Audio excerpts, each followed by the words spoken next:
बदमाश माण्हू धाड़ेल गुंडा माण्हू असांजे सिंध जे वॾेरनि वज़ीरनि ऐं साहबनि खे धमकी ॾींदा आहिनि असांखे तुंहिंजे घर जी ख़बर आहे त कहिड़ी कॉलोनी में तूं रही पियो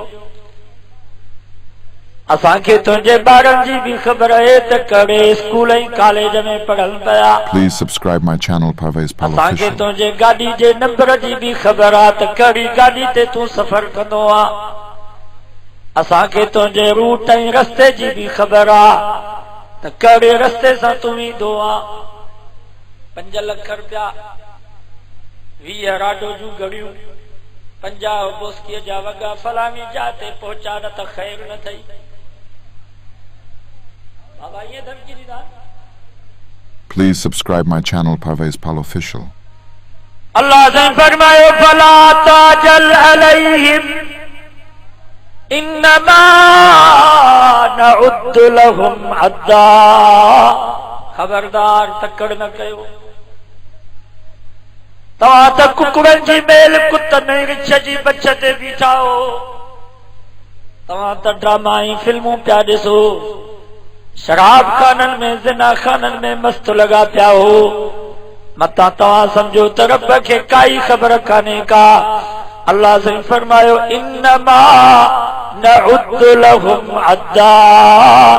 मां रब हर शइ तव्हांजी ॻणे छॾी आहे तव्हांजे मानीअ जा गिरह बि मां रब ॻणे छॾिया आहिनि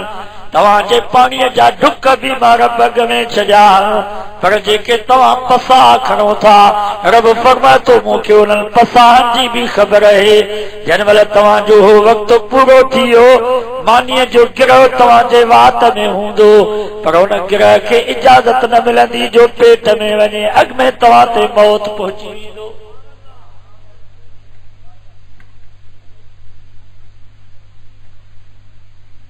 तव्हां जेके पाणीअ जा ढुक भरियूं था रब फरमायो मां रब तव्हांजे पाणीअ जा ढुक बि ॻणे छॾिया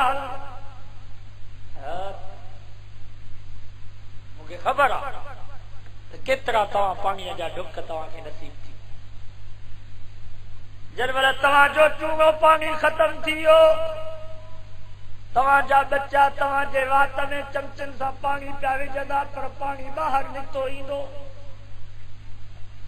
इजाज़त न हूंदी उन पाणीअ खे जो तव्हांजे पेट में वञे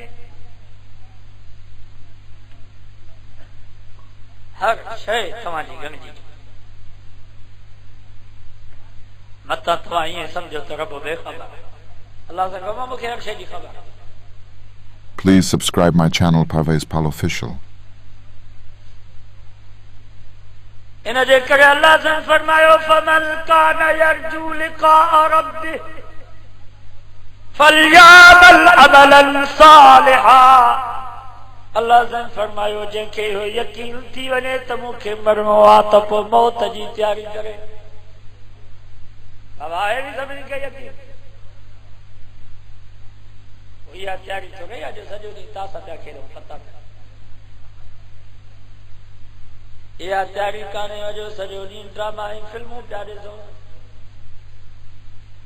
इहा तयारी कान्हे जो व्याज खाऊं रिश्वत खाऊं इहा तयारी कान्हे जो सॼो ॾींहुं गिला पिया कयूं गारियूं पिया ॾियूं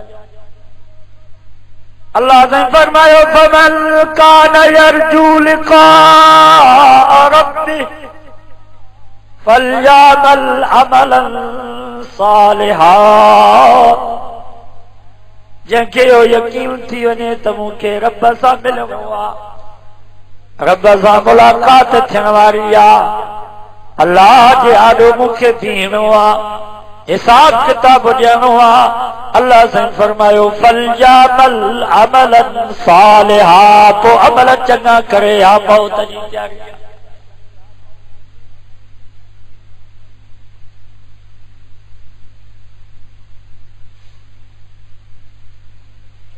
अमल कमी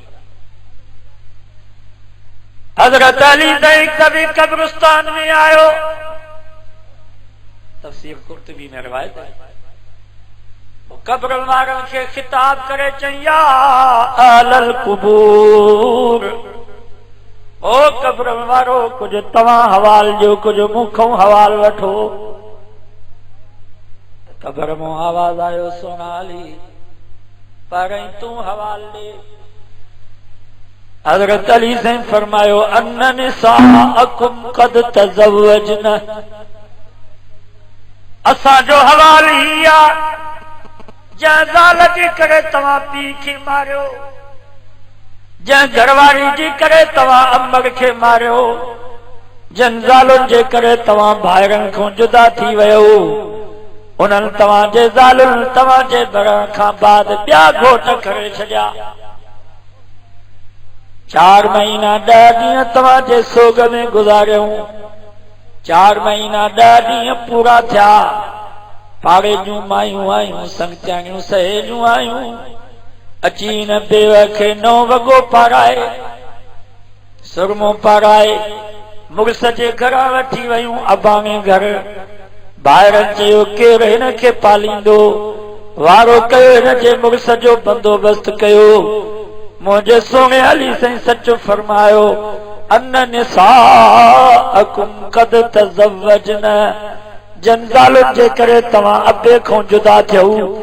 अम्मा खां जुदा थियो, जन ज़ालुनि जे करे भाइरनि सां विढ़ियो, उन्हनि तव्हांजे ज़ालुनि तव्हांजे मरण खां बाद ॿिया घोट